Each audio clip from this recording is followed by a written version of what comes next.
श्री स्वामी समर्थ. जय जय स्वामी समर्थ. नमस्कार मैत्रिणींनो, स्वागत आहे तुम्हा सर्वांचं पुन्हा एकदा माझ्या या नवीन व्हिडिओमध्ये.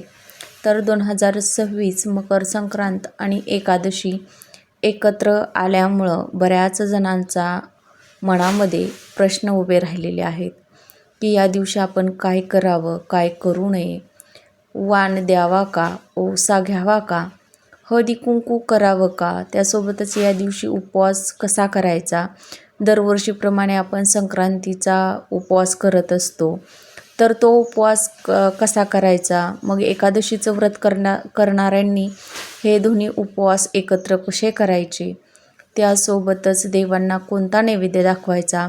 या दिवशी घरोघरी बघा संक्रांतीच्या सणाला पुरणपोळी बनवली जाते, तर पुरणपोळीचा नैवेद्य देवांना दाखवायचा का, याविषयीचे बरेच असे प्रश्न आपल्या मनामध्ये उभे राहिलेले आहेत आणि त्याच प्रश्नांची उत्तरं आपण आज या व्हिडिओमध्ये जाणून घेणार आहोत.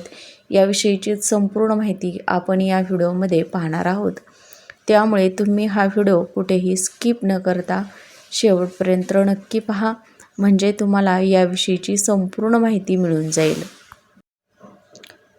तर बघा 2026मध्ये मकर संक्रांत आणि षटतिला एकादशी ही एकत्र आलेली आहे.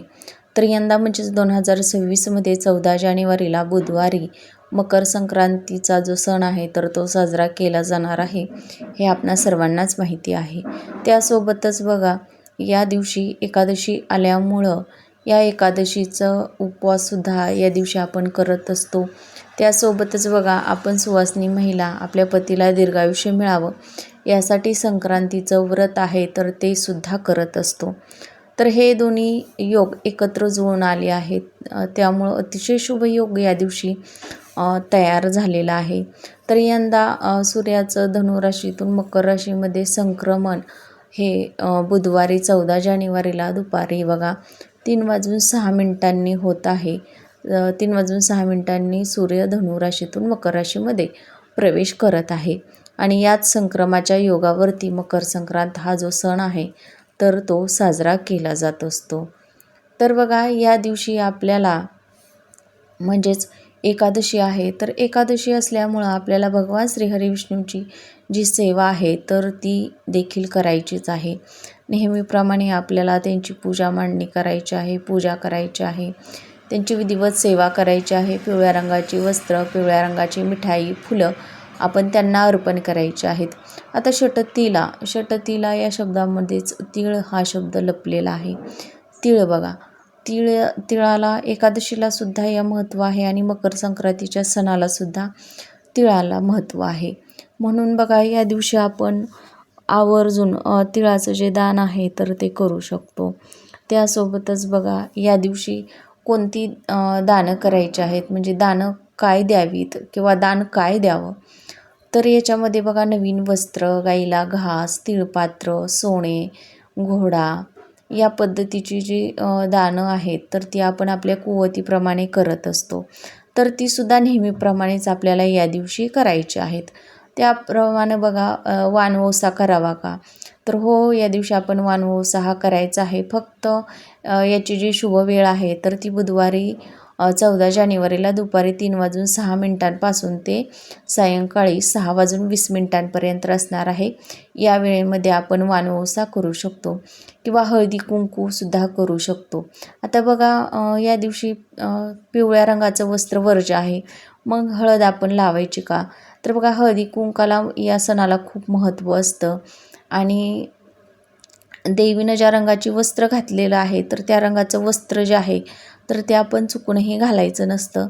त्यामुळे आपण बघा हळदी कुंकू हा जो सण आहे संक्रांतीचा तर तो हळदी कुंकाशिवाय अपूर्ण मानला जातो. म्हणून या दिवशी तुम्ही हळदी कुंकू लावलं तरीही चालणार आहे किंवा या दिवशी अगदीच तुम्ही हळदीचं सुद्धा दान करू शकता. त्यासोबतच बघा आता उपवास कसा करायचा. आता नेहमीप्रमाणेच ज्या स्त्रिया संक्रांतीचं व्रत करतात बघा, तर त्या संक्रांतीच्या व्रताला या खूप विशेष असं महत्त्व दिलं जातं बघा. आपल्या पतीच्या दीर्घायुष्यासाठी, अखंड सौभाग्यप्राप्तीसाठी हे जे व्रत आहे तर ते केलं जातं. तर प्रत्येक भागामधली पूजा करण्याची, व्रत करण्याची पद्धत ही जी आहे तर ती वेगवेगळी असू शकते. ज्या पद्धतीनं तुमच्या भागामध्ये व्रत केलं जाईल त्या पद्धतीनं तुम्ही व्रत करायचं आहे. पण बघा, एकादशीचं व्रत आहे तर ते संपूर्ण दिवसभर केलं जातं आणि दुसऱ्या दिवशी हा उपवास सोडला जातो. पण मकर संक्रांतीचं व्रत संपूर्ण दिवसभर केलं जातं आणि सायंकाळच्या वेळी हा उपवास सोडला जातो. तर या दिवशी आपण बघा, एकादशीचं व्रत जे करणार आहेत तर त्यांनी एकादशीचं व्रत नेहमीप्रमाणेच करायचं आहे आणि दुसऱ्या दिवशी सोडायचं आहे. आणि ज्या स्त्रियांचं एकादशीचं व्रत नाही, त्या फक्त मकर संक्रांतीचं व्रत करणार असतील तर अशा महिलांनी बघा, संपूर्ण दिवसभर व्रत करायचं आहे आणि सायंकाळच्या वेळी हा जो उपवास आहे तर तो सोडायचा आहे. तर बघा, या दिवशी कोणते नियम पाळायचे आहेत, तर या दिवशी आपल्याला कठोर बोलणे, गवत किंवा घास तोडणे, वृक्ष तोडणे, त्यासोबतच बघा मांसाहार या ज्या चुका आहेत तर त्या टाळायच्या आहेत. हे आपल्याला अजिबात करायचं नाही. आता बऱ्याच जणांना प्रश्न पडतो की आता बऱ्याच भागामध्ये बघा, संक्रांतीचा सण म्हटलं की तिळगुळाची पोळी केली जाते, पुरणपोळी केली जाते. तर याचा नैवेद्य आपल्या देवांना दाखवायचा का? तर हो, आपल्याला देवांना पुरणपोळीचा नैवेद्यसुद्धा दाखवायचा आहे. त्यासोबतच बघा, तिळगुळाचा नैवेद्यसुद्धा दाखवायचा आहे. कारण की आणि स्वतः उपवास असला तरी तिळगुळ हे जे आहे तर ते तीळ आणि गूळ मिश्रण हे किंवा यापासून बनवलेले लाडू जरी असतील तर ते आपण या दिवशी खाऊ शकतो. या एकादशीला तिळाला खूप महत्त्व आहे, त्यामुळे एकादशीला तीळ हे खाल्ले जातात आणि याचा नैवेद्यसुद्धा आपण देवांना अर्पण करू शकतो. आता पुरणपोळीचा देवांना नैवेद्य का अर्पण करायचा, तर बघा, प्रत्येक भागामधली पद्धत जी आहे तर ती खूप वेगवेगळी आहे. असं म्हटलं जातं की बघा, आपला मनुष्यांचा फक्त एकादशीचा उपवास असतो. आपण देवांना प्रसन्न करून घेण्यासाठी हे व्रत जे आहे तर ते करत असतो आणि आपल्याबरोबरच बघा, आपण देवांना पण उपवास घडवत असतो असा जर नैवेद्य नाही दाखवला तर. त्यामुळं बघा, आपण या दिवशी पुरणपोळीचा नैवेद्य या दिवशी देवांना दाखवायचा आहे. किंवा बघा, तुमच्या घरामध्ये पारंपरिक पद्धतीनं जे पण स्वयंपाक बनवला जात असेल, जे पण पदार्थ बनवले जात असतील तर त्याचा नैवेद्य तुम्ही देवांना दाखवू शकता. कारण की या दिवशी बघा, एकादशीचं व्रत जे आहे तर ते देवांचं नसतं, आपलं मनुष्यांचं असतं. आपण देवांना प्रसन्न करून घेण्यासाठी हे जे व्रत आहे तर ते करत असतो आणि म्हणूनच आपण पुरणपोळीचा किंवा घरामध्ये बनवल्या जाणाऱ्या कोणत्याही पदार्थांचा नैवेद्य आपण अर्पण करू शकतो. किंवा बघा, या दिवशी आपण तिळगुळाचा नैवेद्यसुद्धा देवांना अर्पण करू शकतो.